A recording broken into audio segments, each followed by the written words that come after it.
Hare Krishna. I've received some questions via the internet. I'll read them now. இணையதளத்தின் மூலமாக சில கேள்விகள் என்கிட்ட எழுப்பப்பட்டிருக்கு. And then we'll attempt to answer them. அதற்கு இந்த உபன்யாசத்தில் இந்த நிகழ்ச்சியில் நான் பதிலளிக்க முற்படுகின்றேன். Is the Quran an authoritative scripture emanating from Krishna? இந்த நோயானது குரானா நோயானது குர்ஆன் சாஸ்திரத்தின்படி அங்கீகரிக்கப்பட்ட ஒரு நூலா? Authoritative scripture. அது ஒரு அங்கீகரிக்கப்பட்ட நூலா சாஸ்திரத்தின்படி? Will a Muslim who has killed an animal, for example, a ram, go to hell by all the rules, even though following all the rules of the Quran, and will he suffer at the hands of Yamaraj? குர்ஆனின்படி எல்லா விதமான விதிமுறைகளையும் கூட ஒருவர் கடைபிடிக்கலாம். ஆனால் விலங்குகளை கொல்லக்கூடிய காரணத்தால் அவர் யமதர்மனுடைய உலகத்திற்கு செல்வாரா அல்லது செல்ல மாட்டாரா? Will Bhima and Arjuna be punished for killing animals? பீமனும் அர்ஜுனனும் கூட விலங்குகளை கொண்ட காரணத்திற்காக தண்டிக்கப்படுவார்களா? Cell phones off. தயவு செய்து உங்களுடைய செல்போன்களை சுவிட்ச் ஆஃப் பண்ணிடுவீங்களான்னு நொரம் வெட்கப்படாமல் பார்த்து கொள்ளுங்கள். So before coming to the answers to these questions, இந்த கேள்விகள் I'm going to give some background understanding. இந்த கேள்விகளுக்கு நேரடியான முறையில் பதிலளிக்க முற்பட முன்பு நான் இதற்கு பிற்பகுதியில் உள்ள சில ஆதாரபூர்வமான விஷயங்களை பேச முற்படுகின்றேன். This world is not the spiritual world. இந்த உலகம் ஒரு ஆன்மீக உலகம் கிடையாது. It is a place of suffering. இது உண்மையில் கஷ்டங்களுக்கு உரிய உலகமாகும்.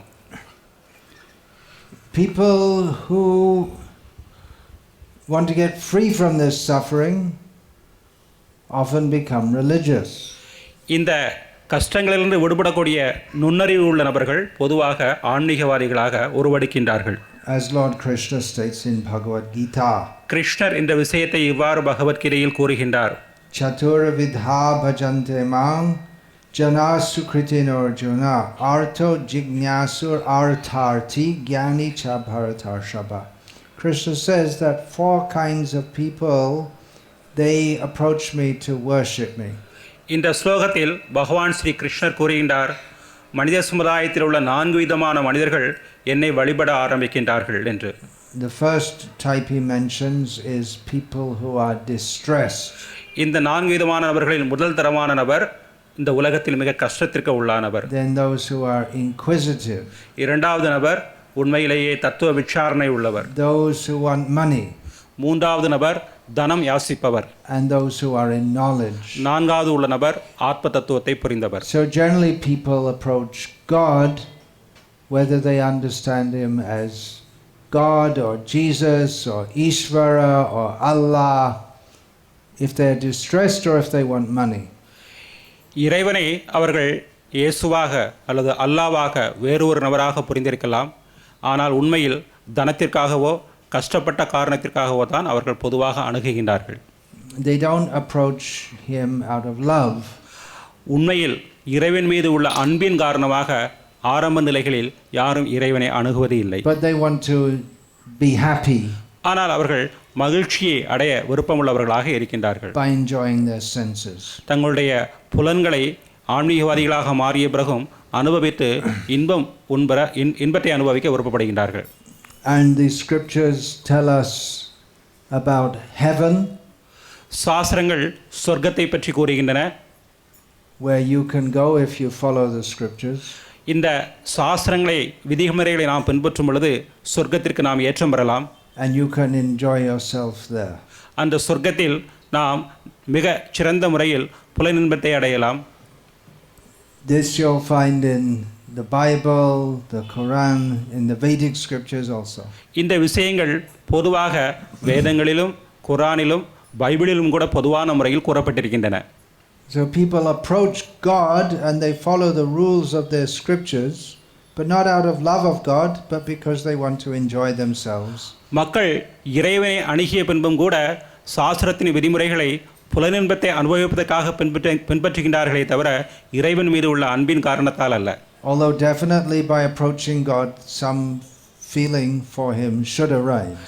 கண்டிப்பாக இறைவனை அணுகிய காரணத்தால் இறைவன் மீது குறைந்தபட்சமாவது ஒரு அன்பு உணர்வு கண்டிப்பாக உருவெடுக்கும். But their motive in approaching him is not to love him. ஆனால் அவர்கள் பொதுவாக இறைவனை அணுகுவது இறைவனை அன்பு செலுத்துவதற்காக அல்ல. This material world is like a prison house. இந்த பௌதீக உலகமானது ஒரு சிறைச்சாலைக்கு ஒப்பாக கருதப்படுகின்றது. We are suffering, we are being punished in this world. இந்த உலகத்தில் நாம் தண்டிக்கப்பட்ட காரணத்தினால் உண்மையில் கஷ்டப்பட்டு கொண்டிருக்கின்றோம், துன்புறுகின்றோம். The root cause of our suffering or our incarceration in prison is that we don't love Krishna and we don't want to love Krishna. இந்த பௌதீக உலகத்தில், ஜட உலகத்தில் சிறைச்சாலையில் நாம் வைக்கப்பட்டிருக்கிறதான அடிப்படையான காரணம் நாம் இறைவனை நேசிக்காத காரணத்தால். Now, for good citizens, they don't have to go to the prison house. இந்த பௌதீக உலகத்தில் கூட நல்ல நாட்டுடைய பிரஜை சிறைச்சாலைக்கு அனுப்பப்பட மாட்டான். So the spiritual world is beyond this material world. ஆன்மீக உலகமானது இந்த பௌதீக ஜட பிரபஞ்சத்திற்கு மிகவும் அப்பாற்பட்ட ஒன்றாகும். There are rules for good citizens. நல்ல பிரஜையாக வாழ்வதற்கு தேவையான விதிமுறைகள் நாட்டில் உள்ளன. But good citizens, they don't need rules to keep them good. உண்மையில் நல்ல பிரஜைகளுக்கு அவர்கள் நல்ல பிரஜையாக தானாகவே இயல்பாகவே வாழக்கூடிய காரணத்தால் அவர்கள் நல்ல பிரஜையாக வாழ்வதற்கு விதிமுறைகளுக்கு உண்மையில் அவசியம் கிடையாது. Good citizens, they have no motive to cause harm to others.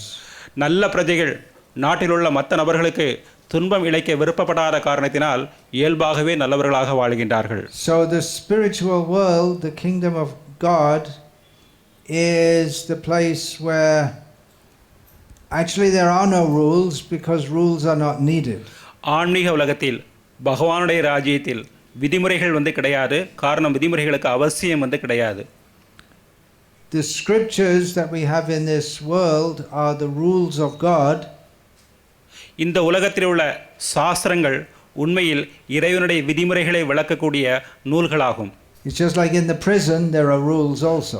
சிறைச்சாலையில் கூட விதிமுறைகள் உண்டு. Prison rules. சிறைச்சாலை விதிமுறைகள் Special for the prisoners. முக்கியமாக சிறை கைதிகளுக்கானதாகும். It's understood they're all basically bad, but some rules are there to try to keep them in line.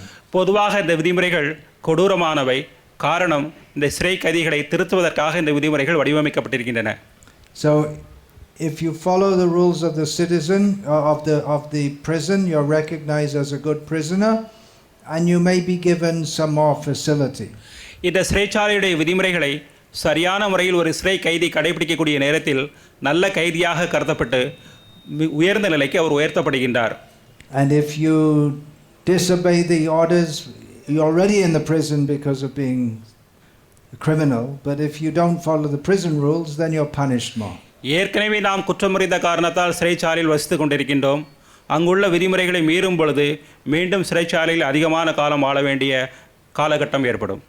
So what is conceived of as heaven within the most of the scriptures of the world, that is also within the prison house of the material world. இந்த உலகத்தில் உள்ள பல புனித நூல்கள் சொர்க்கத்தை பற்றி கூறலாம், ஆனால் இந்த சொர்க்கம் கூட இந்த பௌதிக உலகமாகிய சிறைச்சாலையில் உள்ளேதானே இருக்கின்றது. It's also a place of suffering. கண்டிப்பாக அந்த பட்சத்தில் நாம் பார்க்கும் பொழுது இந்த சொர்க்கமும் கூட ஒரு கஷ்டப்படக்கூடிய துன்பத்திற்கான இடமாகும். The prison is a place of suffering. கண்டிப்பாக சிறைச்சாலை ஒரு துன்பத்துக்குரிய இடமாகும். So the material world is a place of suffering. இந்த பௌதிக உலகமானது துன்பத்தை அனுபவிக்கக்கூடிய ஒரு இடமாகும். But just like in the prison, there may be some places where there's more facility and some places where you're severely punished. So in the same way, there's heaven and the earthly world and the hellish worlds for different grades of prisoners. சிறைச்சாலையில் விதவிதமான கைதிகளுக்கு உகந்த முறையில் சில இடங்கள் சிறிது வசதியுடையவர்களாக இருக்கலாம், சில இடங்கள் கடுமையான தண்டனை கொடுக்கப்படக்கூடிய இடங்களாக இருக்கலாம். அதேபோல் இந்த பௌதிக உலகத்தில் சொர்க்கம் நரகம் என்று விதவிதமான பாகுபாடுகள் இருக்கின்றன. within the prison, if someone obeys out of, for whatever reason, for fear or out of a promise of reward, they can be promoted to the status of a first-class prisoner. இந்த சிறைச்சாலையின் உள்ளே கூட சில நபர்கள் சரியான முறையில் அல்லது அவர்கள் கொடுத்த வாக்குறுதிகளை சரியான முறையில் காப்பாற்றக்கூடிய நேரத்தில் உயர்நிலைக்கு உயர்த்தப்படலாம். So the scriptures of the world, they mostly don't teach that you love God. இந்த உலகத்தில் உள்ள பெரும்பான்மையான கிரந்தங்கள் இறைவன் மீது நம்முடைய அன்பை பற்றிய பிரச்சாரத்தை ஆற்றுவது கிடையாது. Actually, we have the first commandment in the Mosaic law, the Hebrew Bible, to love God with all your heart. உண்மையில் ஹீப்ரு பைபிளில் மோசேசுடைய கட்டளைகளில் முதல் கட்டளை இறைவனை நீ நேசி என்றே கூறுகின்றது. That's the real message of all the scriptures. அதுதான் உண்மையில் எல்லா விதமான கிரந்தங்களுடைய இறுதியான சாராம்சமான முக்கியமான உபதேசமாகும். But there's no knowledge of who God is or how to love him. So it remains as an indication rather than the essence of the Jewish or Christian religion as it's generally understood and practiced. உண்மையில் இந்த Jewish மத கருத்தின்படி இறை அன்பு சுட்டி காமிக்கப்படுகிறதே தவிர அங்கு இறைவன் யார், இறைவனுடைய குணாதிசயங்கள் என்ன என்ற விஷயம் தெளிவான முறையில் விளக்கப்படவில்லை.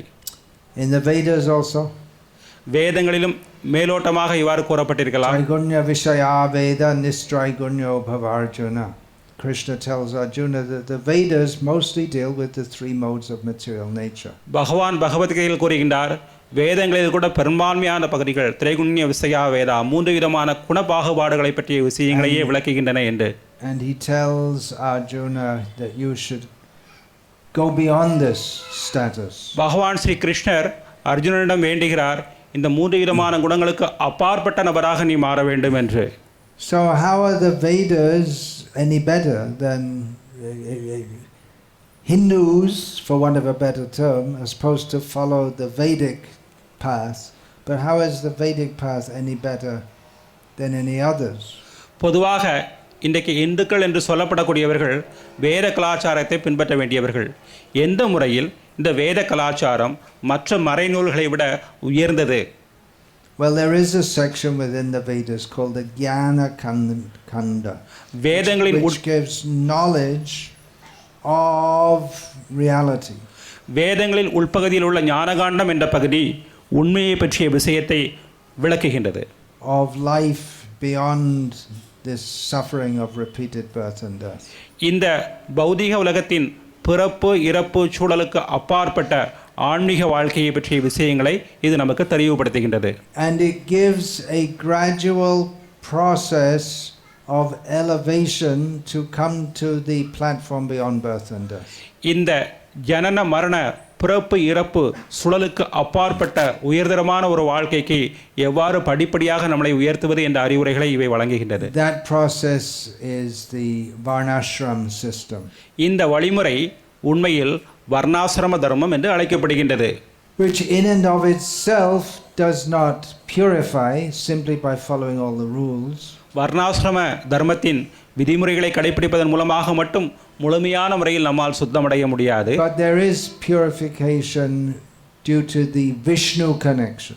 இருப்பினும் கூட இந்த வர்ணாசிரம தர்மத்தை கடைபிடிப்பதன் காரணமாக விஷ்ணுவிடம் நேரடியாக தொடர்பு கொள்ளக்கூடிய காரணத்தினால் நாம் படிப்படியாக சுத்தமடைகின்றோம். In Vedic society, not in the present age, but previously, yagya or performing sacrifices was central. வேத கலாச்சாரத்தில் பழமையான வேத கலாச்சாரத்தில் யாகங்கள் செய்வது இந்த வர்ணாசிரம தர்மத்தின் மையமாக திகழ்ந்தது. And yagya, puja, all these are central to Vedic culture. யஞ்சங்கள், யாகங்கள், பூஜை வழிபாட்டு முறைகள் இந்த வேத கலாச்சாரத்துடைய மையமாக திகழ்ந்தது. So in any yagya, the yagya bhuk or the ultimate enjoyer of the yagya is Vishnu. இந்த யாகங்களில் யஞ்சபுக் இறுதியான யாகத்தை அனுபவிப்பாளராக பகவான் விஷ்ணுவே திகழ்கின்றார். And in every yagya, the Narayan Shila, Shalagram Shila must be there. எல்லா விதமான யாகங்களிலும் இறைவன் நாராயண சீலராக அங்கே வந்து விளங்குகிறார்.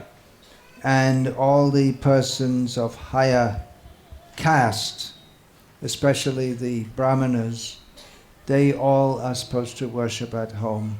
Shalagram Shila, Vishnu. இந்த சாலக்கிராம் விக்கிரகங்களை மிக முக்கியமாக உயர்குலத்தோர் பிராமணர்கள் கண்டிப்பாக இல்லங்களில் வழிபட வேண்டும். And those who become advanced in following the Vedic process, they go to the Jnanakanda, to the Upanishads. இவ்வாறாக இந்த வேத விதிமுறைகளை பின்பற்றியதில் உயர்ச்சி அடைந்தவர்கள் மீண்டும் உயர்நிலையை பின்பற்றக்கூடிய ஒரு நிலைக்கு ஏற்றம் பெறுகின்றார்கள். And then they understand that this material world is miserable. பின்பு அவர்கள் புரிந்து கொள்கின்றார்கள் இந்த பௌதிக உலகமானது வெறும் துன்பமயமானது என்று. Even the heavenly planets are miserable. சொர்க்கலோகங்கள் கூட உண்மையில் துன்பமயமானது என்று புரிந்து கொள்கின்றார்கள். And they desire to be liberated from this world. அவர்கள் இந்த பௌதிக உலகத்திலிருந்து விடுதலை அடைவதற்கு மோட்சம் அடைவதற்கு விருப்பப்படுகின்றார்கள். And by following a very difficult process they can be liberated from this material world. கண்டிப்பாக வேதத்தின் கஷ்டமான விதிமுறைகளை பின்பற்றுவதன் மூலமாக இந்த பௌதிக உலகத்திலிருந்து ஒருவனால் விடுதலை பெற முடியும். Klesho dikatarastesham avyakta sakta chetasam. Those who try for liberation without recognizing Krishna, with aspiring toward the impersonal, their path is full of many difficulties. Bhagavad Gita இந்த ஸ்லோகத்தில் சொல்லப்பட்டிருக்கின்றது, பகவான் ஸ்ரீ கிருஷ்ணரை புரிந்து கொள்ளாமல் அடைய விருப்பப்படாமல் மற்ற ஞான விதிமுறைகளின்படி மோட்சத்தை அடைய விருப்பப்படுபவர்கள் அதிகமான கஷ்டமான ஒரு வழிமுறைகளை பின்பற்ற வேண்டியிருக்கும் என்று. And if they desire liberation but they don't worship Krishna, then the very reason for which they are in the material world remains. அவர்கள் கிருஷ்ணரை அடைய விருப்பப்படாமல் வெறும் மோட்சத்தை மட்டும் விருப்பப்படக்கூடிய நேரத்தில் இந்த பௌதிக உலகத்தில் எதற்காக அவர்கள் இருக்கின்றார்களோ அந்த குணத்தை அவர்கள் கண்டிப்பாக அனுபவிக்க வேண்டியிருக்கும். Ye ravindaksha vimuktamaninastrayasta bhavada vishuddha buddhaha aruhya kritrena parang padang tataf patantya donadrita yushmalanga. No one's listening because everyone's interested in the light. Just like the impersonalists we're talking about, they're interested in merging into the light. Light is required for the video.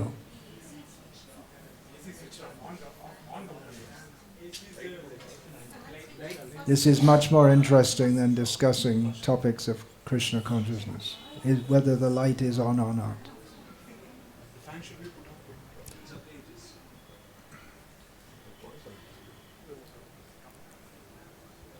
That's the idea, to put the fan off, because it's getting up my throat. Keep the lights on and the fan off. Thank you very much. Okay, so I'll now explain this verse, which none of you are interested in listening to, because there are much more important things to be concerned with. Srimad பாகவத்திலே இந்த ஸ்லோகத்தை மகாராஜ் மேற்கோள் காமிச்சிருக்கிறார். இப்போ அதை விளக்குவார். I was being sarcastic, if you didn't catch it. You can try.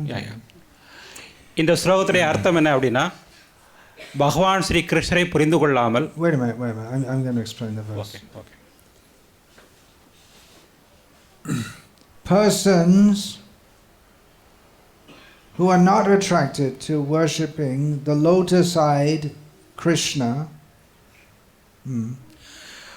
தாமரை கண்ணனாகிய பகவான் ஸ்ரீ கிருஷ்ணரை வழிபட விருப்பமில்லாதவர்கள் may attain moksha, liberation, after following a very difficult process.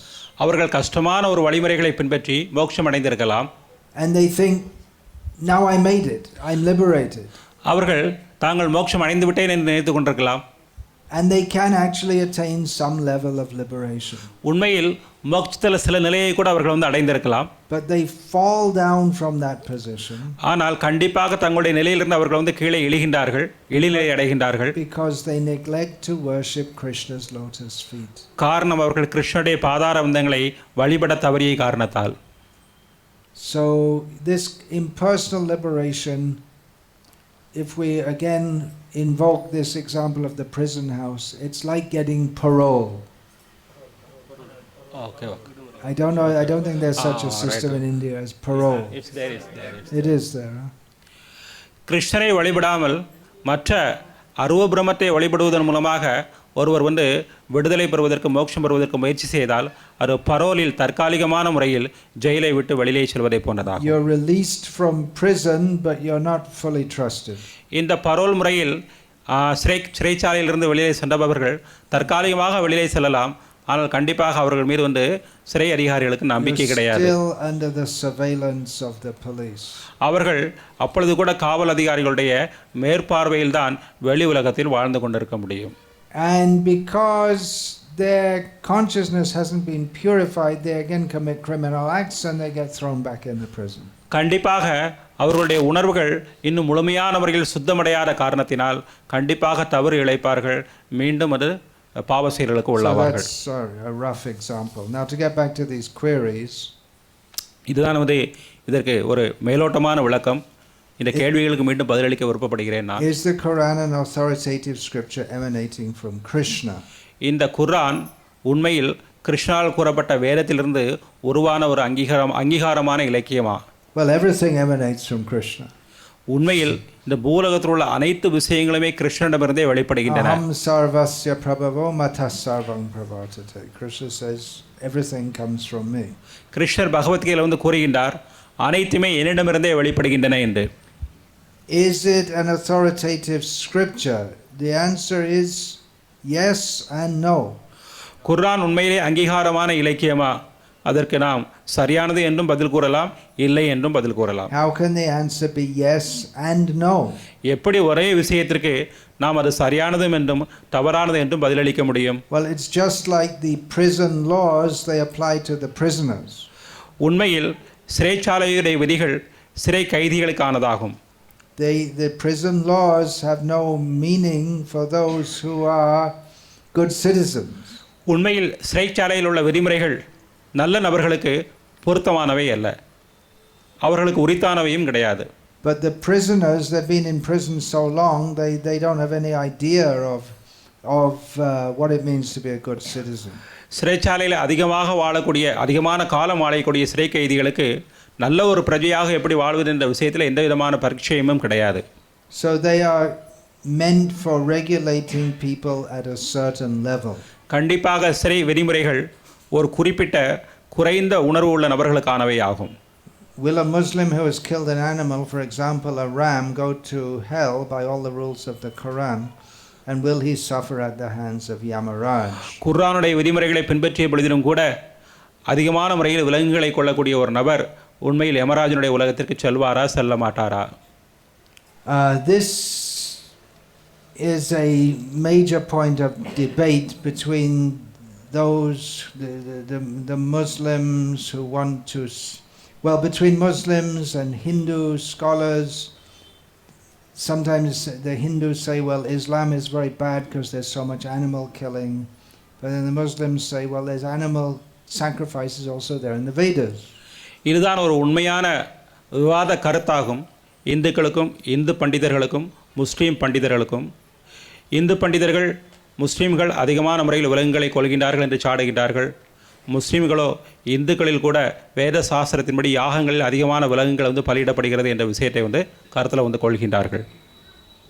Now we find, if we're going to solve this, then we have to come to the Srimad Bhagavatam. இந்த தர்க்கத்திற்கு தீர்வு காண வேண்டும் என்றால் நாம் ஸ்ரீமத் பாகவத்தின் மூலமாக பல விஷயங்களை தெரிந்து கொள்ள வேண்டும். Which is Akhila Shruti Saram. It is the essence of all the Vedas. இந்த ஸ்ரீமத் பாகவதம் அகில ஸ்ருதி சாரம், எல்லா வேதங்களுடைய சாராம்சம் என்று கருதப்படுகின்றது. தயவுசெய்து செல்போன் யாருன்னு பாருங்க, சுவிட்ச் ஆஃப் பண்ணுங்க.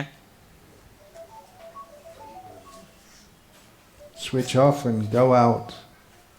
தயவுசெய்து சுவிட்ச் ஆஃப் பண்ணுங்க அல்லது வெளியில போங்க. Do they have that in cricket? They throw people off the pitch if they misbehave. Is it? No, they don't have that. தயவுசெய்து முதல்ல எல்லாரும் பார்த்துக்கிடுங்க, செக் பண்ணுங்க, வைக்கப்படாமல் பைகளில் உள்ள செல்ஃபோன்லாம் பார்த்துக்கிடுங்க. On the day I die, I'll be asking someone to turn their cell phone off in the class. It's been initiated for how long? 10 years or something? Didn't learn to turn the class. More.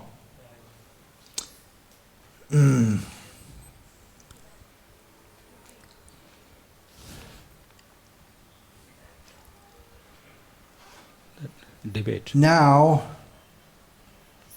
in the Srimad Bhagavatam we find that, for instance, there are several instances of animal sacrifice. For instance, Yudhishthira Maharaj performed an Ashwamedha Yagya, a horse killing sacrifice. இந்த ஸ்ரீமத் பாகவத்தில் பல இடங்களில் வந்து விலங்குகள் வந்து யாகங்களில் வந்து கொல்லப்படக்கூடிய நிகழ்ச்சிகளை வந்து நம்ம வந்து காணலாம். உதாரணமாக யுதிஷ்டிரர் தர்மர் ஒரு மிகப்பெரிய யாகத்தை வந்து ஆற்றினார். அங்கே பல விலங்குகள் வந்து கொல்லப்பட்டன. Prithu Maharaj performed 99 such sacrifices. Prithu மகாராஜர் இது போன்று 99 யாகங்கள் வந்து நடத்தினார். But it's specified there that they did so for the pleasure of Krishna. இவர்கள் இந்த அனைத்து யாகங்களையும் கிருஷ்ணனுடைய மகிழ்ச்சிக்காக செய்தார்கள். Now how can Krishna be pleased by animals being killed? எப்படி வந்து பகவான் ஸ்ரீ கிருஷ்ணர் வந்து தனக்காக செய்யப்படக்கூடிய யாகத்தில் விலங்குகள் கொல்லப்படக்கூடிய காரணத்தால் வந்து எப்படி வந்து அவர் வந்து மகிழ்ச்சி அடைவார்? In the Vedic sacrifice, the animals that are killed are immediately, the soul within that body is immediately promoted to heavenly status. இந்த வேத முறையின்படி யாகங்கள் செய்யப்படும் பொழுது எந்தெந்த யாகங்கள்லாம் வந்து எந்தெந்த விலங்குகள்லாம் வந்து யாகத்தில் வந்து பலியிடப்படுகின்றதோ அவை உடனடியாக வந்து மந்திர சக்தியால் மேல் உலகங்களுக்கு வந்து ஏற்றம் செய்யப்படுகின்றன, உயர்த்தப்படுகின்றன. They are freed from sins. அவர்கள் தங்களுடைய பாவங்களிலிருந்து யாகத்தில் அர்ப்பணிக்கப்பட்ட காரணத்தால் உடனடியாக விடுதலை பெறுகின்றன. That is there in the Vedic process. இது இந்த வேத முறையில் வந்து இருக்கு. That you won't find in animal sacrifice there in pretty much every religion, it seems, except Buddhism, which Lord Buddha started Buddhism specifically to stop animal sacrifice. உண்மையில் இந்த விலங்குகளை பலியிடக்கூடிய முறை எல்லா ஆன்மீக வழிபாட்டு முறைகள்லையும் வந்து இருக்கு, மதங்கள்லையும் வந்து இருக்கு. புத்த மதத்தை தவிர Jainism also it's not there. காரணம் புத்த மதமே வந்து விலங்குகள் பலியிடுவதை தடை செய்வதற்காக உருவாக்கப்பட்ட ஒரு மதமாகும். ஜைன மதமும் இதை போன்றதே ஆகும். That was a short sentence. It comes out very long in Tamil. I said in Jainism also. Became very long. Nindasi yagya vidharaha shruti jatam sadaya hridaya darshita pashughatam keshavadrita buddha sharira jaya jagadisha hare. Poet Jaidev, he glorifies Lord Buddha thusly. Jayadevar அவருடைய இந்த கவிதையில் புத்தரை வந்து புகழ்கின்றார். Decrying the Vedic injunctions, Lord Buddha, being merciful upon the animals who have been killed in the name of the Vedas, stopped these Vedic sacrifices. அவர் இந்த வேத இலக்கியங்களின்படி விலங்குகள் தேவையற்ற முறையில் கொல்லப்படக்கூடிய நிகழ்ச்சிகளை கண்டித்தார் புத்தவதாரத்தில்.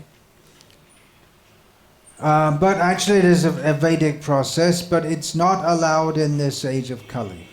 இது உண்மையில் வேத முறையின்படி செய்யப்படக்கூடிய ஒரு முறைதான். ஆனால் நாம் வாழ்கின்ற இந்த கலியுகத்தில் இந்த முறையானது வந்து அனுமதிக்கப்படவில்லை. Ashvamedam Gavalambhyam. What's the next one? Ashvamedam Gavalambhyam Sanyasa Pala Paitrikam Devarena Sutotpating Panch Kalo Pancha Vivarjayat. 5 things should be given up in Kali Yuga according to Brahma Vaivarta Purana. பிரம்ம வைவரோத புராணத்தின் இந்த ஸ்லோகத்தின்படி கலியுகத்தில் 5 விஷயங்கள் வந்து தடை செய்யப்பட்டிருக்கின்றன. Horse sacrifice, குதிரைகளை பலியிடக்கூடிய யாகம், Ashvamedha, then Gomedha, cow sacrifice, பசுக்களை பலியிடக்கூடிய யாகம், sannyas, சந்நியாசத்தை ஏற்றுக்கொள்ளக்கூடிய முறை, which particularly refers to Mayavad sannyas, மாயாவாத சந்நியாசத்தை ஏற்றுக்கொள்ளக்கூடிய முறை, offering meat in Shraddh ceremonies, ஸ்ரத்தா விழாக்களில் மாமிசத்தை வந்து அர்ப்பணிக்கக்கூடிய முறை, and begetting a son in the womb of the wife of an expired brother. நம்முடைய மறைந்த சகோதரனுடைய மனைவியுடைய கர்ப்பப்பை மூலமாக குழந்தையை பெற்றுக்கொள்ளக்கூடிய முறை. Previously the Brahmanas were powerful and they could, by their mantras and their purity, an animal that was killed would be elevated to the heavenly planets. பழைய காலங்களில் பிராமணர்கள் அந்த அளவிற்கு சக்தி உள்ளவர்களாக இருந்தார்கள். தங்களுடைய மந்திர சக்தியினால் இறந்த விலங்குடைய ஜீவனை உயர் கிரகங்களுக்கு உயர்த்தக்கூடிய சக்தியுடையவர்களாக அவர்கள் வாழ்ந்தார்கள். In Kali Yuga, the Brahmanas don't have such power. இந்த நாம் வாழக்கூடிய இந்த கலியுகத்தில் பிராமணர்கள் உண்மையில் அந்த அளவிற்கு சக்தியுடையவர்கள் கிடையாது. Yagyai Sankirtana Prayer Yajanti Hi Sumedasa. In Kali Yuga, the Supreme Lord is worshipped by Sankirtan Yagya, by people who have sufficient intelligence to do so. இந்த கலியுகத்தில் மனிதர்களில் புத்திமான்கள் இறைவனை இந்த சங்கீர்த்தனம் யாகத்தின் மூலமாக திருப்தி அடைய செய்கின்றார்கள். Sheto Shumeda Ar Kubudhi Sangsha Sarva Jagya Hoite Krishna Nama Jagya Sha. Whoever worships Chaitanya Mahaprabhu by Sankirtan is very intelligent. இந்த கலியுகத்தில் ஸ்ரீ சைதன்ய மகாபிரபுவை யாரெல்லாம் இந்த சங்கீர்த்தன முறையின்படி வழிபடுகின்றார்களோ அவர்கள் உண்மையிலே புத்திசாலிகள். Everyone else has bad intelligence. இந்த விஷயத்தை கடைபிடிக்காத அனைவரும் அற்ப புத்தி உடையவர்கள் தான். Left in this material world. அவர்கள் இந்த பௌதீக உலகத்திலேயே அவர்களுடைய வாழ வேண்டிய ஒரு நிலையில் உள்ளவர்கள். The best of all yagyas is the yagya of chanting the names of Krishna. எல்லா விதமான யாகங்களிலும் தலை சிறந்த யாகம் பகவானுடைய நாமத்தை கூறக்கூடிய இந்த யாகமாகும். Now, animal sacrifice is allowed in various religious processes. பல மதங்களில் இந்த விலங்குகளை பலியிடக்கூடிய யாக முறையானது இருக்கின்றது. It can be pious. அது உண்மையில் ஒரு புனிதமான ஒரு நிகழ்ச்சியாக இருக்கலாம்.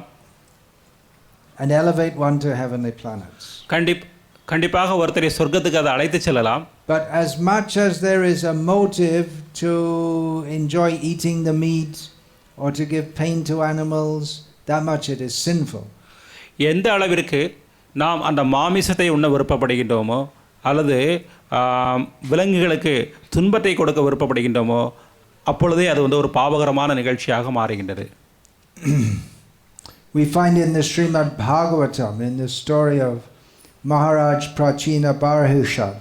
ஸ்ரீமத் பாகவதத்தில் பிராச்சினி பர்ஹிஷத் என்ற அரசனுடைய கதையில் இந்த விஷயங்கள் விளக்கப்பட்டிருக்கின்றது.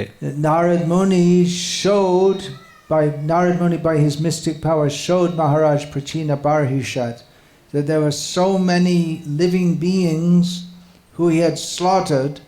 They were waiting for him to die so that they would torture him just like he tortured them. Narada முனிவர் அரசன் பிராச்சினி பரிகிஸ்தத்துக்கு அவரை காண்பித்தார். அவன் ஏற்கனவே செய்த யாகங்களில் எத்தனை விதமான விலங்குகள் கொல்லப்பட்டிருக்கின்றன. அரசன் மீண்டும் இறந்த பிறகு மேலுலகத்திற்கு செல்லும்போது இவனை தண்டிப்பதற்காக அவை எவ்வாறு காத்திருக்கின்றன என்பதை இதனுடைய மந்திர சக்தியால் அந்த அரசனுக்கு அவர் காண்பித்தார். Because Maharaj Prachina Barhishat, he killed so many animals in yagya, but his motive was not completely pure in doing so. காரணம் இந்த அரசன் பல யாகங்கள் செய்து பல விலங்குகளை அந்த யாகங்களிலிருந்து அவர் கொன்றிருந்தார்.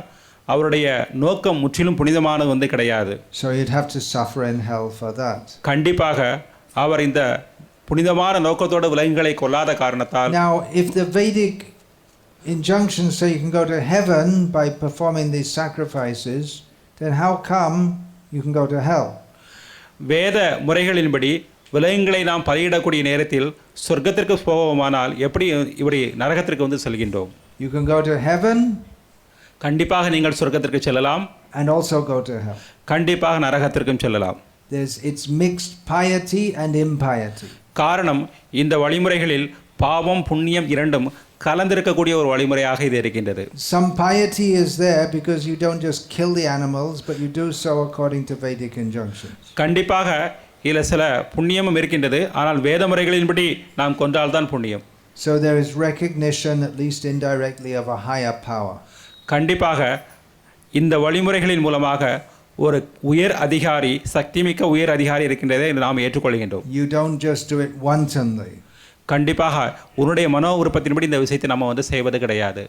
So then some piety accrues from that. கண்டிப்பாக இந்த காரியங்களை செய்வதன் மூலமாக சிறிதளவுக்கு புண்ணியத்தை நாம் அடைகின்றோம். So one reason the Vedas and other religious processes, other religious scriptures give allowance for animal sacrifices because people, just like the prisoners, they have a tendency to do wrong things. So some allowance is there for them to do wrong things, but under regulation. இந்த வேத விதிமுறைகள், விலங்குகளை கொல்லக்கூடிய வேத விதிமுறைகள் எல்லா மதங்களிலும் எழுதப்பட்டிருக்கிறதுக்கு காரணம் என்னவென்றால், பொதுவாக மக்கள் தவறான விஷயங்களை செய்வதற்கு விருப்பமுடையவர்களாக இருக்கின்றார்கள். அந்த தவறான விஷயங்கள் வேத விதிமுறைகளின் வழிமுறைகளின்படி செய்யப்படுவதற்கு இங்கு வந்து வழிகாட்டப்படுகின்றது. There is also animal sacrifice is allowed before goddess Kali or Chandi. இதே போல காளி விக்கிரகத்திற்கு முன்பாக விலங்குகள் பலியிடக்கூடிய முறை வந்து இருப்பதை நாம் அறிவோம். But there are rules for that. ஆனால் உண்மையில் அவ்வாறு செய்வதற்கு விதிமுறைகள் வந்து உண்டு. Should be done on the Amavasya night only. உண்மையில் இது அமாவாசை என்ற இரவு மட்டும்தான் செய்யப்பட வேண்டிய ஒன்றாகும். That means that you can't do it every day. ஒவ்வொரு நாளும் இது போல வந்து விலங்குகளை பலியிடுவது அனுமதிக்கப்படவில்லை. If you want to eat meat, you can do it according to Vedic injunction, but it restricts you, not every day. உண்மையில் வேத விதிமுறைகளின்படி நீ மாமிசத்தை உண்ண விருப்பப்பட்டாலும் கூட இது போன்ற சில விதிமுறைகள் வந்து இருக்கின்றது. உண்மையில் ஒவ்வொரு நாளும் உண்பதற்கு அனுமதிக்கப்படவில்லை. So that is meant to restrict a sinful tendency. கண்டிப்பாக உன்னுடைய பாவ மனோபாவனையை ஒரு நெறிமுறைப்படுத்துவதற்காக இந்த வழிமுறை வந்து வடிவமைக்கப்பட்டிருக்கின்றது. But those who perform that sacrifice, just like you cut a goat, and you have to say in the mantra, you say, now I'm killing you, in future you will kill me.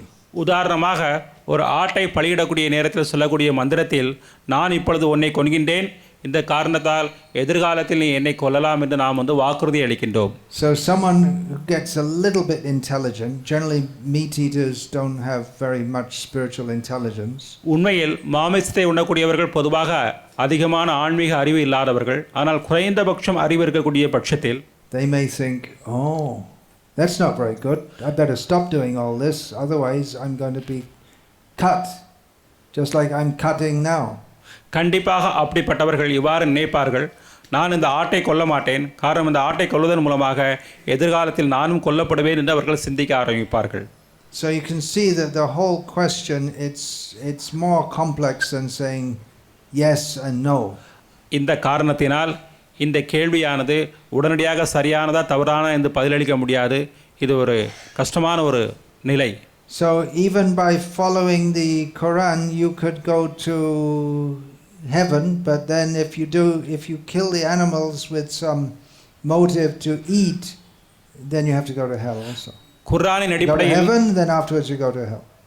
விலங்குகளை நீ கொன்றாலும் சொர்க்கத்திற்கு நீ செல்லலாம். அவனுடைய குறிக்கோளில் வந்து கொஞ்சம் தவறான ஒரு பாவ வழிபாட்டு முறை இருக்கும் பொழுது கண்டிப்பாக மீண்டும் இழிநிலையை அடைய வேண்டும். Srila Prabhupada once said that he had dreamt of the heaven where the pious Muslims go. சில பிரபாதர் ஒரு முறை வந்து கூறினார், புண்ணியமான முஸ்லிம்கள் வாழக்கூடிய சொர்க்கலோகத்தை பற்றி ஒரு முறை பேசினார். And you may think, well, that's a funny thing to say. How could Muslims be pious? இது நமக்கு ஒரு வேடிக்கையான ஒரு விஷயமாக தோன்றுகிறது. எப்படி முஸ்லிம்கள் வந்து புண்ணியமானவர்களாக வாழ முடியும் என்று. According to Vedic standards, they wouldn't be considered pious. சில பிரபாத வேத கலாச்சாரத்தின் கண்ணோட்டத்தில் அவர்கள் பொதுவாக புண்ணியமானவர்கள் கிடையாது. But it's a relative term. ஆனால் உண்மையில் இது வந்து இது இரண்டு நிலைக்கும் சம்பந்தப்பட்ட ஒரு நிலையாகும். Just like saying again, well-behaved prisoners. உதாரணமாக நல்ல ஒரு சிறை கைதி என்று நம்மால் வந்து கூற முடியாது. They follow the rules of the prison and they get some facility. சிறை கைதி விதிமுறைகளை நல்ல முறையில் பின்பற்றும் பொழுது சிறிது புண்ணியம் அவர் அடைகின்றார். So it's yes, they may go to heaven, but the catch is that heaven is not the ultimate place. It's not as good as you think it is. இவர்கள் தங்களுடைய புண்ணியத்தின் மூலமாக சொர்க்கத்தை அடையலாம், ஆனால் மீண்டும் சொர்க்கம் வாழ்க்கையுடைய இறுதியான குறிக்கோள் அல்ல. But still, by following Islam or Christianity or whatever, it's still much better than being an atheist. கண்டிப்பாக இது ஒரு நாஸ்திகவாதியாக இருப்பதை விட மிக உயர்ந்த நிலையாகும். People are born in a situation where they're not according to our karma, we're born in different situations. So you may be born in a Muslim family, and by Vedic understanding, that's not very good karma. நம்முடைய பழைய கர்மங்களுக்கு ஏற்ப ஒரு முஸ்லீம் குடும்பத்தில் நாம் வந்து புறப்படுகலாம். பொதுவாக வேத கண்ணோட்டத்தின்படி அது ஒரு நல்ல நிலை அல்ல. But it's still better than being an atheist. கண்டிப்பாக. ஆனால் நாஸ்திகவாதியுடைய நிலையை விட அந்த நிலை உயர்ந்த நிலைதான். Because they have some faith in God and we have to follow some scripture, and that saves them from so many sinful activities. காரணம் அவர்கள் இறைவன் மீது நம்பிக்கை உடையவர்களாக இருக்கின்றார்கள். சில இறை வழிபாட்டு முறைகள் உடையவர்களாக இருக்கின்றார்கள். இந்த முறைகள் கண்டிப்பாக அவர்களை பாவ வாழ்க்கையிலிருந்து விடுவிக்கும். And even with imperfect understanding, if one believes in God, then that is it's good. கண்டிப்பாக குறைபாடுள்ள ஒரு முறையோடு இறைவனை வழிபட ஆரம்பித்தால் கூட நாஸ்திகவாதியாக இருப்பதை விட அது ஒரு நல்ல நிலைதான். Now it's quite possible to be a Hindu and be an atheist also. அதற்கு மாறாக ஒரு நல்ல ஹிந்துவாக இருக்கலாம், ஆனால் நாம் வந்து நாஸ்திகவாதியாக இருக்கலாமே. As Chaitanya Mahaprabhu said, Sri Chaitanya Mahaprabhu இவ்வாறு வந்து கூறுகின்றார், Vedna manya bodh hoilo nastik, Veda shrita nastik kabad bodhake odik, referring to the Mayavadi followers of Shankaracharya. He said that, well, first of all, he refers to the Buddhists, who they're considered Gnostic or atheists because they don't recognize the Vedas. Sri Chaitanya Mahaprabhu பொதுவாக புத்தர்களை அவர் நாஸ்திகவாதிகள் என்று கூறுகின்றார். காரணம் அவர்களுக்கு வேதத்தில் வந்து நம்பிக்கை வந்து கிடையாது. But those who propagate a philosophy which is similar to Buddhism, but in the name of the Vedas, they're worse because they're misusing the Vedas. அதே நேரத்தில் வேத கலாச்சாரத்தை பின்பற்றக்கூடிய போர்வையில் நாஸ்திகவாதத்தை பௌத்தத்தை வந்து பரப்புவர்கள் அதைவிட மோசமான நாஸ்திகவாதிகள் என்று மகாபிரபு கூறுகிறார். So these are quite subtle and complex matters. இந்த விஷயங்கள் மிக மிக சூக்ஷ்மமானவை, அதிகமாக குழப்பமானவை. The Lord Buddha appeared to stop the rampant misuse of the Vedas for animal slaughter. பகவான் புத்தர் இங்கு வந்து அவதரித்தார். வேத கலாச்சாரத்தின் பெயரில் தேவையற்ற முறையில் விலங்குகள் கொல்லப்படுவதை தவிர்ப்பதற்காக. Then Shankaracharya, preaching a very similar philosophy, or conceptually very similar, re-established the Vedic Varnashram system. சங்கரர் ஏறக்குறைய அதே கொள்கையை வந்து போதித்து ஆனால் மீண்டும் வேத கலாச்சாரத்தை ஸ்தாபிதம் செய்தார். So if someone follows the Vedic Varnashram system but is an atheist in the sense of not accepting the Supreme Personality of Godhead but being an impersonalist, he's still in a better situation than a Muslim or a Christian who's not within the Vedic process. ஒருவர் வேத கலாச்சாரத்தை பின்பற்றி இது போன்ற அருவத்தன்மையை மட்டும் கடைபிடிக்கிறவராக கூட இருக்கலாம். இருப்பினும் கூட அவருடைய நிலை ஒரு முஸ்லீமுடைய நிலையை விட ஒரு கிறிஸ்துவனுடைய நிலையை விட உயர்ந்தது ஆகும். Now what about Bhima and Arjuna killing animals? Bheeman Arjunan கூட தங்களுடைய வாழ்க்கையில் பல விலங்குகளை வந்து கொள்கின்றார்கள். அதை பற்றி நம்ம வந்து என்ன பேசுவது? They didn't only kill animals, they killed plenty of humans also. அவர்கள் விலங்குகளை மட்டும் கொல்லல, ஏராளமான மனிதர்களை கூட வந்து கொன்றார்கள். But we should understand that they're in a different category altogether. உண்மையில் பீமன் அர்ஜுனன் இருவருடைய நிலை மனித சமுதாயத்தில் நம்மை ஒப்பிடும் பொழுது மிக உயர்ந்த நிலை என்ற விஷயத்தை நம்ம வந்து புரிந்து கொள்ள வேண்டும். It's just like if a soldier under the order of the government he kills the enemy in a war, he is awarded a medal. ஒரு படை வீரர் அரசாங்கத்தின் ஆணையின்படி பல நபர்களை கொன்றால் அவருக்கு வந்து விருதுகள் கொடுக்கப்பட்டது. He is acting according to the order of the government for the benefit of the country. காரணம் அவர் அரசாங்கத்தின் ஆணையின் பேரில் மக்களை பாதுகாப்பதற்காக, நாட்டை பாதுகாப்பதற்காக மற்றவர்களை கொல்கின்றார். But if he in peacetime if he kills, he may kill dozens of people and be praised for that, but if he comes back to his home and he kills one person, he is considered a criminal. இதே படை வீரர் போர்க்களத்தில் பல நபர்களை கொண்டால் அவருக்கு விருதுகள் வந்து வழங்கப்படுகின்றது. அமைதியான காலத்தில் இல்லத்திற்கு திரும்பி ஒருவரை கொண்டால் கூட அவர் அதற்காக மிக கடுமையான முறையில் தண்டிக்கப்படுவார். So Bhima and Arjuna are acting according to the desire of Krishna. பீமனும் அர்ஜுனனும் பகவான் ஸ்ரீ கிருஷ்ணனுடைய நேரடியான விருப்பத்தின்படி செயல்படக்கூடிய காரணத்தினால் those who have no idea of Krishna or who are inimical to the idea of Krishna, they are following a different set of rules which are meant for those at a lower level. பகவான் ஸ்ரீ கிருஷ்ணனுடைய நேரடியான தொடர்பில் இல்லாதவர்கள், கிருஷ்ணரை பற்றிய விஷயங்களை தெரியாதவர்கள் தான் மற்ற விதிமுறைகளை பின்பற்ற வேண்டிய அவசியம் ஏற்படுகின்றது. Now there's no way that Christians or Jews or Muslims are going to accept this reasoning. கண்டிப்பாக கிறிஸ்தவர்களோ முஸ்லிம்களோ நாம் கூறக்கூடிய இந்த தர்க்கத்தினை, கிருஷ்ணர் சம்பந்தப்பட்ட தர்க்கத்தினை ஏற்றுக்கொள்ளப் போவது கிடையாது. It will be beyond their emotional ability, I guess you could say, to accept. அவர்களுடைய மேலோட்டமான மத உணர்வுகளுக்கு அப்பாற்பட்ட தர்க்கமாகும் இது. And you may say, well, why did Bhima and Arjuna, why did Arjuna kill so many animals? அவர்கள் மீண்டும் மீண்டும் இதைத்தான் கூறுவார்கள், அர்ஜுனன் இதற்கு தேவையற்ற முறையில் ஏராளமான விலங்குகளை கொள்கின்றார் என்று. It's described in Bhagavatam how Krishna once went with Arjuna, Krishna driving the chariot. He'd driven the chariot of Arjuna even before the Kurukshetra war.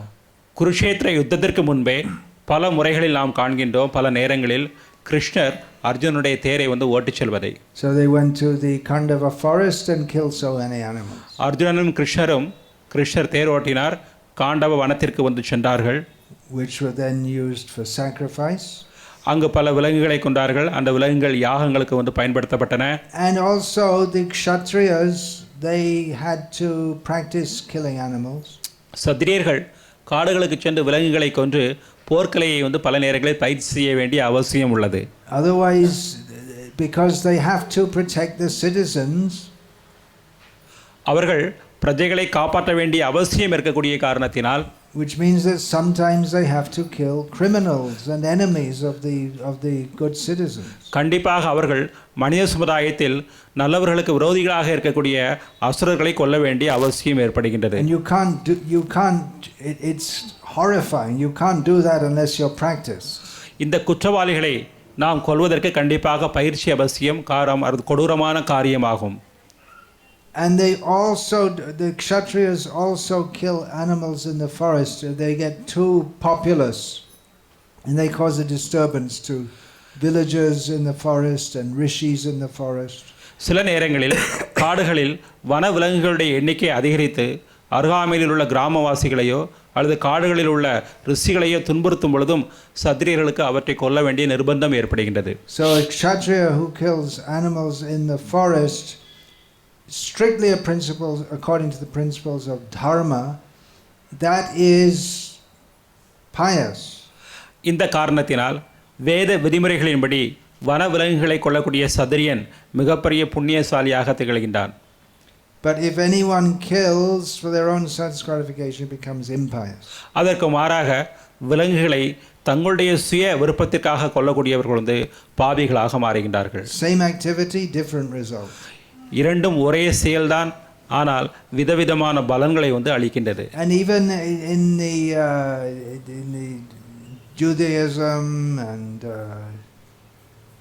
and Islam, the animal killing, we can understand that's allowed, but it's supposed to restrict it, not to encourage it. இவ்வாறாக உலகத்தில் உள்ள மற்ற மத விதிமுறைகளில் கூட, உதாரணமாக இஸ்லாமில் கூட, இது விலங்குகளை கொல்வதை குறைப்பதற்காக இந்த விதிமுறைகள் ஏற்படுத்தப்பட்டிருக்கின்றன தவிர அதிகரிப்பதற்காக அல்ல. Just like there is the rule, you can take meat, but only you have to kill the animal, and then you're allowed to take meat, but you're not allowed to take blood. உதாரணமாக ஒரு விலங்குடைய மாமிசத்தை நீ உண்ணலாம், ஆனால் அதனுடைய இரத்தத்தை நீ அருந்த முடியாது என்று விதிமுறை இருக்கின்றது. So they kill the animal and hang it upside down with the idea that all the blood should drain out. அந்த நேரத்தில் ஒரு விலங்கை கொன்று தலைகீழாக நாம் தொங்கவிட வேண்டும். அந்த காரணத்தால் அந்த உடலில் உள்ள இரத்தம் அனைத்தும் கீழே வெளியேறும். But actually you can't fully drain the blood. உண்மையில் எல்லா இரத்தத்தையும் வெளியேற்றுவது முடியாத ஒரு காரியம். So if you really want to follow it, then you don't eat meat at all, because it's like saying, yes, you're allowed to go in the river, but you're not allowed to get wet. உதாரணமாக இந்த வழிமுறைகளை ஆழமான முறையில் சிந்திப்பவன் அந்த விலங்குடைய மாமிசத்தை வந்து உண்ண மாட்டான். உதாரணமாக நீ ஆற்றில் சென்று குளிக்கலாம், ஆனால் நனையக்கூடாது என்ற ஒரு விதிமுறை இருந்தால் கண்டிப்பாக நம்ம வந்து குளிக்க செல்ல மாட்டோம். You're allowed to go to Vellore, but you're not allowed to feel hot. வேலூருக்கு வந்து நீ வந்து செல்ல வேண்டும், ஆனால் வந்து அங்கே உள்ள வெயிலை வந்து நீ அனுபவிக்காமல் இருக்கணும் அப்படின்னா முடியாத ஒரு காரியம். So if you really want to take the essence of it, then you don't kill animals. இவ்வாறாக விதிமுறைகளுடைய இறுதியான சாராம்சத்தை நாம் வந்து காணும்போது விலங்குகளை வந்து கொல்வதற்கு நாம் வந்து விருப்பப்பட மாட்டோம். So the scriptures of this world, they are a little bit tricky. They're tricking people into trying to be good, because they're not, people in this world are basically not very good. இந்த உலகத்தில் உள்ள நபர்கள் பொதுவாக நல்லவர்களாக இல்லாத காரணத்தால் இந்த சாஸ்திரங்களுடைய விதிமுறைகள், இந்த புனித நூல்களுடைய விதிமுறைகள் கொஞ்சம் தந்திரமானவை. Krishna bahimukhoya bhogavansha nikatasta mayatari japatiyatari. Turning away from Krishna, we desire to enjoy separately from Krishna. Then we got snapped up, caught by Maya. பகவான் ஸ்ரீ கிருஷ்ணனிடம் வந்து நம்முடைய முகத்தை வந்து திசை திருப்பி தனிப்பட்ட முறையில் இந்த உலகத்தை அனுபவிக்க விருப்பப்பட்ட காரணத்தால் மாயை வந்து நம்மை வந்து பிடித்திருக்கின்றது. We find in the discussion between Chankazi and Chaitanya Mahaprabhu, recorded in the Adi Leela of Chaitanya Charitamrita. Sri Chaitanya சரிதாமிரத்தில் ஆதி லீலையில் இந்த விஷயம் வந்து விளக்கப்பட்டிருக்கின்றது. ஸ்ரீ சைதன்ய மகாபிரபுக்கும் சாந்த் காசிக்கும் இடையில் உள்ள உரையாடல். Nimai Pandit, as he was known prior to taking sannyas, அந்த நேரத்தில் ஸ்ரீ சைதன்ய மகாபிரபு நிமாய் பண்டிதர் என்று அழைக்கப்பட்டார். அவர் சன்னியாசி ஆசிரமத்தை ஏற்றுக்கொள்வதற்கு முன்ன உள்ள நிலை அது. he challenged Chandkazi that in your, why is it allowed in your scripture to, why do you kill the cow who is just like your mother? Nimai பண்டிதர் சாந்த் காசியிடம் சவாலிட்டார், ஏன் உங்கள் மதத்தில் உள்ளவர்கள் தேவையற்ற முறையில் பசுக்களை கொல்கின்றார்கள் என்று. And then Chaitanya Mahaprabhu was replied to by Chandkazi, well, in your scripture there's also killing of animals, killing of cows even, according to that's allowed. Sri Chaitanya மகாபிரபுவும் பதிலளித்தார், உங்களுடைய சாஸ்திரங்களில் கூட சில நேரங்களில் பசுக்கள் வந்து கொல்லப்படுகின்றனவே என்று. And Chaitanya Mahaprabhu said, then he gave these same arguments, yes, but that is meant for elevating the jiva in the animal's body. It's not meant for slaughter for the enjoyment of the tongue. Sri Chaitanya Mahaprabhu பதிலளித்தார், பசுவுடைய உடலில் உள்ள ஜீவன்களை மேலுலகத்துக்கு அனுப்புவதற்காக இந்த வழிமுறைகள் இருக்கின்றனவே தவிர பசுவுடைய மாமிசத்தை அனுபவிப்பதற்காக வந்து கிடையாது என்று. And Chaitanya Mahaprabhu said that the compilers of the Quran, they were not liberated souls, and they made so many mistakes of that. Sri Chaitanya Mahaprabhu வந்து பதிலளித்தார், குர்ஆனை முதலாக எழுதியவர்கள் முக்தியடைந்த ஜீவன்கள் இல்லாத காரணத்தினால் பலவிதமான தவறு இழைத்திருக்கின்றார்கள் என்று. And of course Muslims are not going to accept this. கண்டிப்பாக முஸ்லிம்கள் இந்த தர்க்கத்தை ஏற்றுக்கொள்ளப் போவது கிடையாது. But we can understand that it's very much lacking in proper knowledge, because there's no understanding even of the basic ABC of spiritual knowledge, of reincarnation, getting body after body after body. ஆனால் நம்மால் வந்து அதில் உள்ள பல குறைபாடுகளை தெரிந்து கொள்ள முடியும். காரணம், ஜீவனுடைய சுழற்சி, பிறப்பு சுழற்சியை பற்றிய அடிப்படையான விஷயங்கள் கூட அதில் வந்து விளக்கப்படவில்லை. In a purport in that section of Chaitanya Charitamrita, Srila Prabhupada comments that there are 3 scriptures for the Mlechas and the Yavanas. சில பிரபாதர் ஸ்ரீ சைதன்ய சரிதாமிரத்தின் அந்த பகுதிக்கு பொருளுரையை வந்து விளக்கும் பொழுது மிலேச்சர்களுக்கு 3 விதமான சாஸ்திரங்கள் வந்து உள்ளது என்ற விஷயத்தை விளக்குகிறார். The Old Testament, the New Testament and the Quran. பைபிளில் உள்ள பழைய பைபிள், புது பைபிள், மீண்டும் குர்ஆன். It's not exactly. It's the Old Testament, New Testament and Quran. Because if you say Bible, it doesn't work. You have to know பழைய ஏற்பாடு, புது ஏற்பாடு, குர்ஆன். What constitutes the Bible is understood differently by Jews and Christians.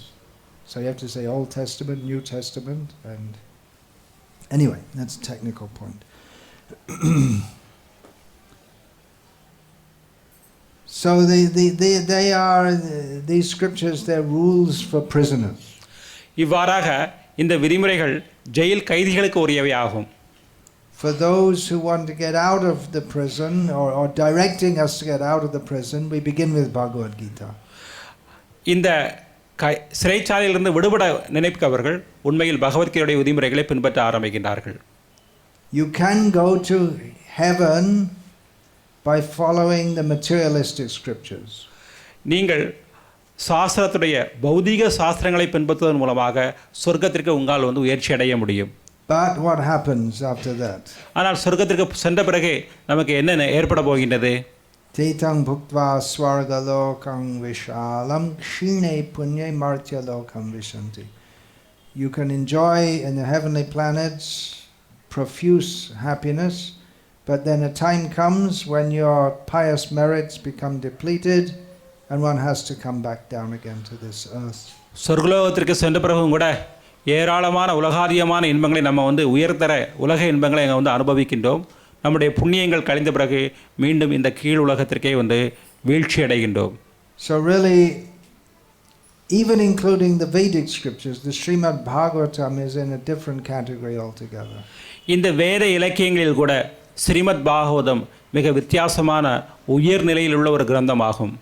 Dharma projita kaitava atro paramo nirmat saranam satam. It's not meant for those persons who are the prisoners of this material world. இந்த ஸ்ரீமத் பாகவதமானது பொறாமை உணர்ச்சி கொண்ட இந்த பௌதிக உலகத்தில் உள்ள சிறை கைதிகளை போன்ற நபர்களுக்கு உரிய நூல் கிடையாது. The kind of instructions you get in most of the scriptures of the world, you'll get something different in the Srimad Bhagavatam. இந்த உலகத்தில் உள்ள பெரும்பான்மையான வேத இலக்கியங்களில் உள்ள விதிமுறைகளுக்கு அப்பாற்பட்ட வித்தியாசமான விஷயங்களை ஸ்ரீமத் பாகவதத்தின் மூலமாக நாம் தெரிந்து கொள்ளலாம். Srimad Bhagavatam points to pure love of God.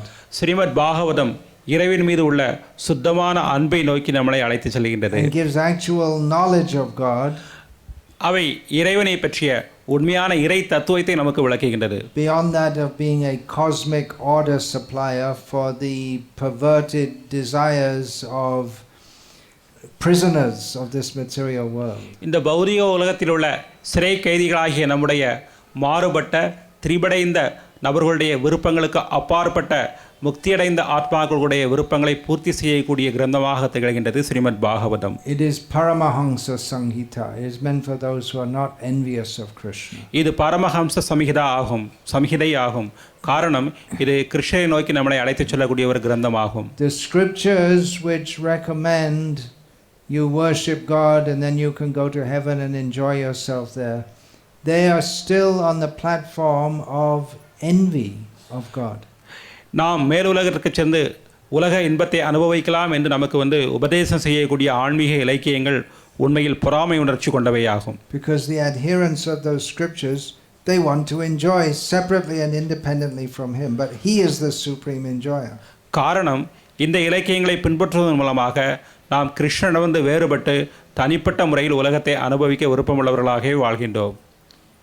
Of course, Srila Prabhupada said that by following any system of religion, if you get love of God, well, that's perfect. சில பிரபுபாதர் அதே நேரங்களில் உலகத்தில் உள்ள எந்த வழிபாட்டு முறைகளையும் பின்பற்றி இறைவன் மீது உண்மையான அன்பை நாம் வளர்த்தோமானால் அது பாராட்டப்பட வேண்டிய விஷயம் என்று கூறினார். He said that we're not trying to convert Christians.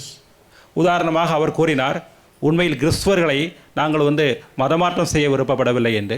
Srila Prabhupada said that with the understanding that if you come to the real essence of any religion, then you have to come to love of God. சில பிரபுபாதர் கூறினார், எந்த மதத்திலும் இதில் அந்த மதத்துடைய சாராம்சத்தை நாம் புரிந்து கொண்டோமானால் இறைவன் மீது கண்டிப்பாக அன்புணர்ச்சியை நாம் வளர்ப்போம் என்று. But actually it's very difficult to do so because they don't really know who God is and they don't really have any true concept of how to love him. ஆனால் அந்த விஷயத்தை அடைவது மிக கடினமான காரியம். காரணம் எந்த ஒரு மதத்திலும் இறை தத்துவம் சரியான முறையில் விளக்கப்படவில்லை, இறைவன் மீது அன்பை வளர்க்கக்கூடிய முறைகளும் சரியான முறையில் விளக்கப்படவில்லை. Their love is something like the love of a drunkard who becomes happy when someone gives him a bottle of wine.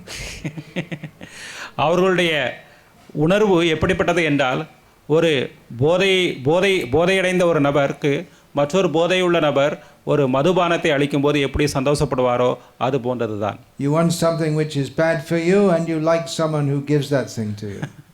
நாம் உண்மையில் ஒரு மோசமான விஷயத்தை நமக்கு விருப்பப்படுகின்றோம்.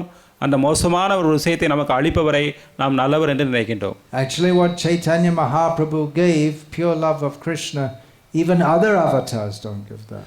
ஸ்ரீ சைதன்ய மகாபிரபு நமக்கு அளித்த கிருஷ்ண பிரேமத்தை பகவானுடைய மற்ற அவதாரங்களே அளித்தது கிடையாது. Actually, this whole business of meat eating, it's very difficult to understand any higher philosophy. As long as one is a meat eater. உண்மையில் நாம் மாமிசம் உணவராக இருக்கக்கூடியவரை இந்த ஆன்மீகத்துடைய உயர்ந்த தத்துவங்களை புரிந்து கொள்வது இயலாத ஒரு காரியமாகும். And if one's consciousness is, even if one is not a meat eater, if one's consciousness is polluted with nirvishesha, shunyavad, impersonalism or voidism, again it's very difficult to understand. ஒருவர் மாமிசம் உண்ணாதவராக கூட இருக்கலாம். அவருடைய எண்ணங்கள் நிர்விசேஷம் அல்லது மாயாவாரத்தால் பாதிக்கப்பட்டிருக்கக்கூடிய நேரத்தில் இந்த இறை தத்துவத்தை புரிந்து கொள்வது ஒரு கஷ்டமான காரியமாகும். So it's really a great mercy to great fortune if we can get the mercy of Chaitanya Mahaprabhu and come to the highest platform of love of Krishna. இந்த காரணத்தினால் நாம் மிகப்பெரிய பாக்கியசாலிகள். காரணம் மகாபிரபுடைய கருணையினால் இந்த உயர்ந்த தத்துவத்தை புரிந்து கொண்டு இந்த உயர்நிலைக்கு வருவது. There's one more questions here. Is it possible to be a sahajya if you strictly follow the 4 regulated principles, chant 16 rounds of the Mahamantra, get up before 4 in the morning and so on? மற்றொரு கேள்வி, நம்முடைய பக்தி இயக்கத்துடைய எல்லா விதமான விதிமுறைகளையும் 4 விதமான விதிமுறைகளையும் நாம் பின்பற்றி கொண்டும் 16 மாலைகளும் ஜபம் செய்யக்கூடிய நேரத்திலும் கூட, காலையில் மங்களார்த்தி நிகழ்ச்சிகளில் கலந்து கொள்ளக்கூடிய நேரத்திலும் கூட நாம் சகஜியாவாக இருப்பதற்கு வாய்ப்பு இருக்கின்றதா இல்லையா? Yeah, well, if we take the word sahajya in a very broad sense to, yes, it is possible. இந்த சகஜியா அப்படிங்கக்கூடிய ஒரு விஷயத்தை விரிவான முறையில் நம்ம விவாதம் செய்தோமானால் இது உண்மையில் இந்த விஷயங்களை கடைபிடித்தாலும் கூட இருப்பதற்கு வாய்ப்புகள் உண்டு. Sometimes Srila Prabhupada referred to sahajiyas as those who make a show of devotional service but don't follow the rules. சில பிரபுபாதர் பல நேரங்களில் சகஜியா என்று யாரை அளிப்பார் அப்படின்னா, மேலோட்டமாக பக்திமானை போல செயல்படுவது ஆனால் பக்தியுடைய விதிமுறைகளை பின்பற்றாத நபர்களை. But sahaj means easy, so it means someone who takes devotional service very easily or very cheaply. சகஜ்யா என்றாலே பக்தியை மேலோட்டமாக மிக எளிமையான முறையில் ஏற்றுக்கொள்ளக்கூடிய ஒரு நபர், ஒரு சிரத்தையான முறையில் ஏற்றுக்கொண்ட நபர் அவர் கிடையாது. There was a case in Los Angeles where quite a few of Srila Prabhupada's disciples who are following all the principles, following all the rules, they were concentrating on hearing about and discussing Krishna's intimate pastimes with the gopis. சில பிரபுபாடைய காலத்தில் Los Angeles ISKCON ஆலயத்தில் வாழ்ந்த பக்தர்கள் உண்மையில் அவர் இஸ்கானுடைய விதிமுறைகளை அனைவரும் கடைபிடிக்கக்கூடியவர்கள் தான். இருப்பினும் அவர்கள் சைதன்ய சிரதாமத்தில் சொல்லப்பட்டிருக்கக்கூடிய கிருஷ்ணனுடைய அந்தரங்க லீலைகளை பற்றி அதிகமான ஆர்வம் கொண்டவர்களாக வாழும்போது சில பிரபுபாதர் அதை கண்டித்தார். Srila Prabhupada became very angry and stopped this.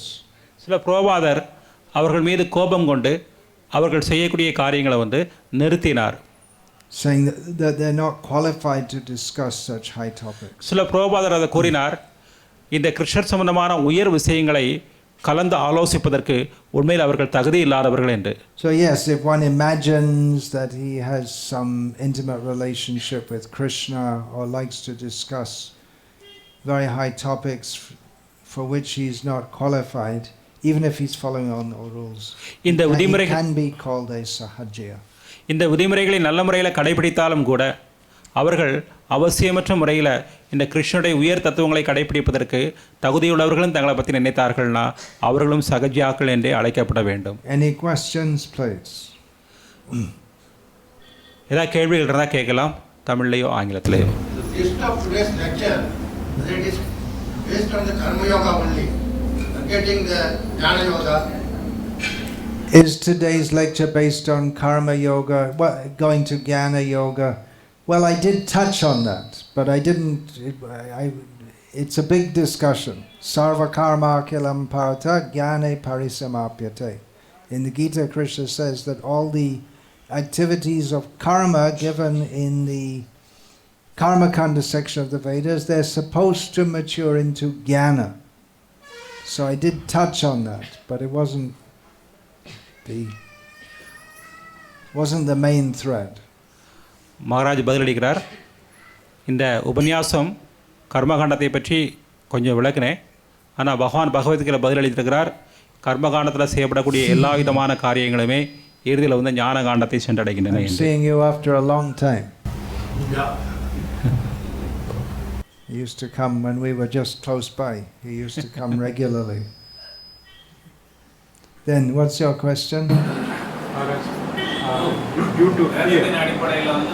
Just a second. I'll take a question here. Due to fear, killing something like suddenly somebody sees a snake, he is afraid, but he doesn't have anything against it, but he tries to kill it, like mosquitoes, cockroaches. Killing in general should be avoided. Out of fear. Out of fear, if you kill a mosquito, I'll get a mosquito bite and then I'll get malaria or dengue or chikungunya or who knows how many diseases come.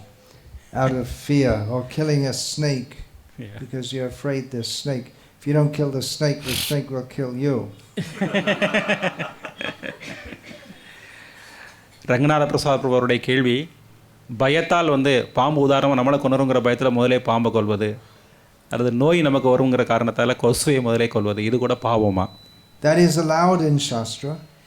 இந்த விஷயங்கள் வந்து ஆனால் சாஸ்திரத்தில் அனுமதிக்கப்பட்டிருக்கு. That Modeta Sadurapi Vrishchika Sarpa Hatya. The Prahlad Maharaj said that even a saintly person takes pleasure in seeing a snake or a scorpion killed. இந்த விஷயங்கள் சாஸ்திரத்தில் அனுமதிக்கப்பட்டிருக்கு. உதாரணமாக பிரகலாத் மகாராஜ் சொல்கிறார், மிகப்பெரிய சாதுக்கள் கூட வந்து பாம்புகள் அல்லது வந்து சிலந்தி பூச்சிகள் அல்லது அது போன்ற நபர்களை வந்து கொல்வதை பார்க்கும் பொழுது மகிழ்ச்சி அடைகின்றார்கள் என்று. But the general principle is nati hingsa, not ati hingsa, no more violence than is required. ஆனால் பொதுவான விதிமுறை நாம் கடைபிடிக்க வேண்டிய விதிமுறை, தேவைக்கு சிறிதளவு கூட அதிகமான முறையில் நாம் வந்து அஹிம்சையை வந்து செய்யக்கூடாது. So that applies in the case of the animal sacrifice also. இதே விஷயங்கள் தான் வந்து விலங்குகளை கொல்லும்போது கூட நம்ம கவனமான முறையில் வந்து இருக்கணும். Yeah. Then there's a question. Sometimes Veda says meat you can take, but you cannot take for blood. Why? Sometimes the Vedas say you can take meat, but you can't take blood. No, the Vedas don't say that. That's in the Jewish tradition. They say that. I'm not sure if it's exactly in the Bible or if it's in the Talmud or in the Midrash or whatever, the commentarial books, but that's in their tradition. There's not in the Vedas. So in Islam also, isn't it? In the halal food, it's supposed to be the blood is drained, then you can eat it. Same thing. You have to say something also in the year. You have to say something also. You have to say something also. How do they do it when they're killing so many animals on the Eid? Becomes like a formula. Blah blah blah blah. Blah blah blah blah. They're supposed to say, and then the animal submits, and then they're supposed to. But it's difficult if you have. If a butcher has to kill so many animals. Slaughterhouse, how they are killing. Anyway, Hare Krishna.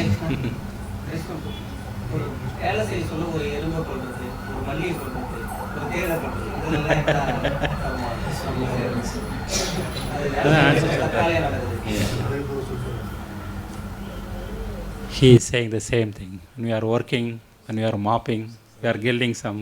Yeah. Yeah. When we are working sometime unknowingly we are killing some. Try not to kill unnecessarily. தேவையில்லாமல் கொல்லாதீங்க, அவ்வளோதான். யதார்த்தமாக கொள்வது தப்பு கிடையாது. There's a good system for catching mosquitoes with it. You have cut a plastic bottle in half, and then you can catch them, put a paper underneath, and take them outside. I do it all the time. நான் வந்து கொசுக்களை கொல்லாமல் இருப்பதுக்கு ஒரு முறையை வந்து கடைபிடிக்கிறேன். ஒரு plastic பாட்டிலை வந்து பாதியாக உடைச்சி கொசு வந்ததுன்னா அது மேலே வந்து கவுத்தி அதை ஒரு பேப்பரில் கொண்டு போய் வெளியில் வந்து விட்டுருவேன், கொல்ல மாட்டேன். It's good for house flies also. இது சின்ன சின்ன பூச்சிகளை கூட கொல்லாமல் இருப்பதற்கு நம்ம கடைபிடிக்கக்கூடிய ஒரு முறை. How to increase love and devotion in the lotus feet of Gauranga? How to increase our devotion to the lotus feet of Guru and Gauranga.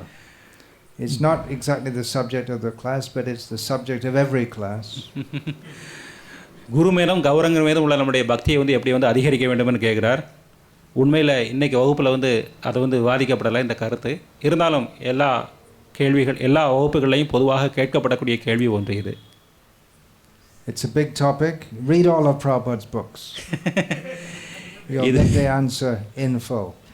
இது ஒரு மிகப்பெரிய கேள்வியாகும். இந்த கேள்விக்கு உடனடியாக வந்து பதிலளிக்க முடியாது. சில புரோபாடைய புத்தகத்தை தயவு செய்து நன்றாக வந்து படிப்பாயாக. அதில் இந்த விஷயங்கள் அனைத்தும் விளக்கப்பட்டிருக்கு. Have you read all of Srila Prabhupada's books?